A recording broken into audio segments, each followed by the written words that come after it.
Bonjour, bonjour, nous sommes en direct à la Minute Parents Experts en sentiments et besoins. Alors, nous sommes à la veille des congés de détente, des congés de carnaval. Et congé veut dire pour certains parents extra, on va passer de merveilleux moments ensemble. Mais pour d'autres parents, ça c'est synonyme de zut, ça va encore être lourd, il va y avoir de grosses disputes, de gros moments avec même des violences, avec des comportements hyper agressifs de nos enfants et de nous-mêmes, parce que nous allons entrer dans une escalade de violence qui va faire que finalement, bah, ça va mal se passer. Et bien souvent, à la fin des vacances, on voit des petits dessins sur Facebook où les parents sautent de joie parce qu'ils sont allés ramener leurs enfants en classe et à l'école. J'ai toujours trouvé ça un peu dommage parce que finalement, ces moments-là, ben, dans votre cœur, je sais que vous les attendez vraiment avec impatience de pouvoir donner de votre temps, donner votre amour à vos enfants. Et finalement, ben, parfois, de par les comportements difficiles de vos enfants, il y a une escalade où chacun vit ça vraiment très émotionnellement, très difficilement. Alors, je vous propose une méthode qui a fait ses preuves depuis des années aux États-Unis et c'est le docteur Thomas Phelan qui l'a mis au point. Ça s'appelle Magic 1, 2, 3. C'est une méthode qui a aussi été reprise par une psychopédagogue canadienne qui travaille beaucoup avec les enfants hyperactifs.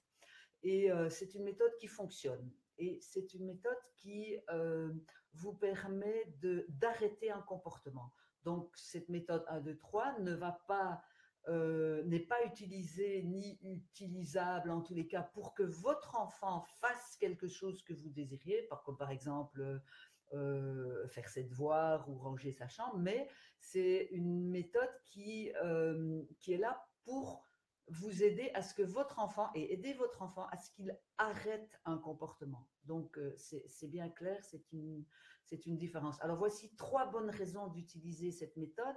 C'est la première, c'est qu'elle elle permet un temps de pause, un arrêt dans cette escalade émotionnelle. La deuxième raison, c'est qu'elle va redonner à l'enfant la responsabilité de son comportement. Si on monte sur le ring, comme je dis toujours, si on monte sur le ring avec l'enfant, ben c'est sûr que la responsabilité est aux parents de vraiment démontrer que non, ce comportement, il doit l'arrêter. Alors que si nous, en tant que parents, on n'entre pas dans cette interaction et on ne monte pas sur le ring, c'est donc la responsabilité de l'enfant d'arrêter ce comportement.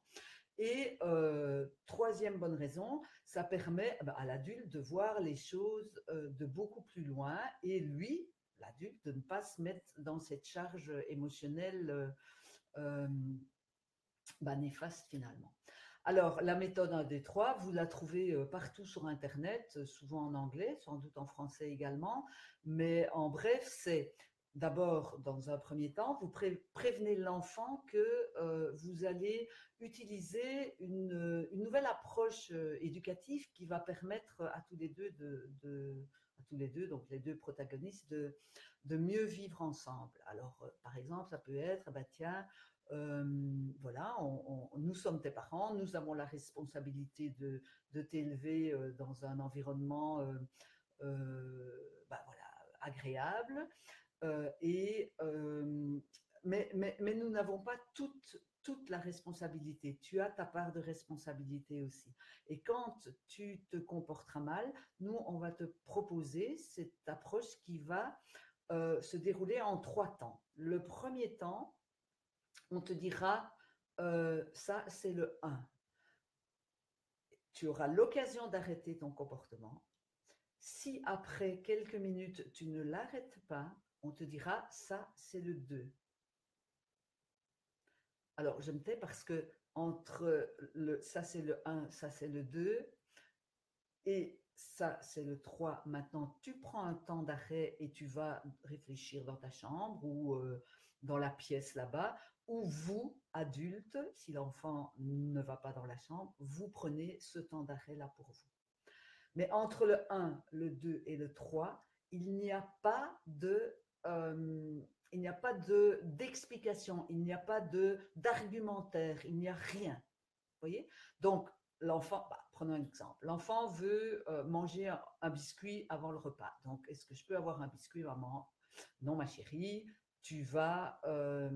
on va dîner dans quelques temps, dans quelques minutes, dans 5 minutes, etc. Oui, mais je veux un biscuit. Enfin, vous voyez comment ça peut. Oui, tu es vraiment méchante. Donc l'enfant va pouvoir harceler, il va pouvoir injurier, il va pouvoir, c'est-à-dire qu'il risque de le faire. Il va soit être désagréable. Enfin, il va y avoir peut-être escalade. Et si vous voulez arrêter ce type de comportement, comme vous avez prévenu l'enfant, vous lui dites, ça c'est le 1, c'est tout. Après, ça c'est le 2, si l'enfant continue. Et puis, ça c'est le 3, et donc tu prends un temps d'arrêt et tu vas dans ta chambre. Ou c'est moi qui prends le temps d'arrêt. Donc, quand l'enfant revient après ce moment-là, ce 3 temps, il n'y a plus de discussion, on n'en reparle pas. L'idée n'est pas, encore une fois, de continuer et de remettre une charge émotionnelle sur cet événement-là. Donc l'idée, c'est de dire, voilà, ça s'est passé, tu as eu envie d'avoir tel type de comportement, eh bien maintenant, on n'en parle plus. Voilà, c'était dans les possibilités et maintenant, on n'en parle plus. Voilà, j'espère que ça va fonctionner pour vous. Ça fonctionne vraiment à 90% très souvent. Il faut le temps pour la mettre en place, mais vraiment, ça vous permet à vous, comme je vous l'ai dit, les 3 bonnes raisons, de la distance, d'avoir un lâcher-prise aussi par rapport à ces comportements que vous voulez arrêter chez vos enfants. Voilà, vous n'hésitez pas à écrire des commentaires, poser des questions. Ça me fait vraiment plaisir d'y répondre.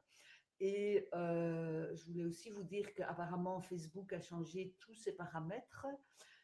Et si vous voulez être informé de la Minute Parent Expert en sentiments et besoins, vous devez aller dans Item Évolution, choisir dans Déjà abonné, je crois que c'est voir en premier. Et donc, Facebook vous met alors automatiquement tous les vendredis la Minute Parent Expert en sentiments et besoins. Si vous avez aimé, pensez à liker, mettre des commentaires parce que c'est ça aussi qui est important pour Facebook et surtout pour moi. Et je vous embrasse, passez de merveilleuses vacances. À bientôt.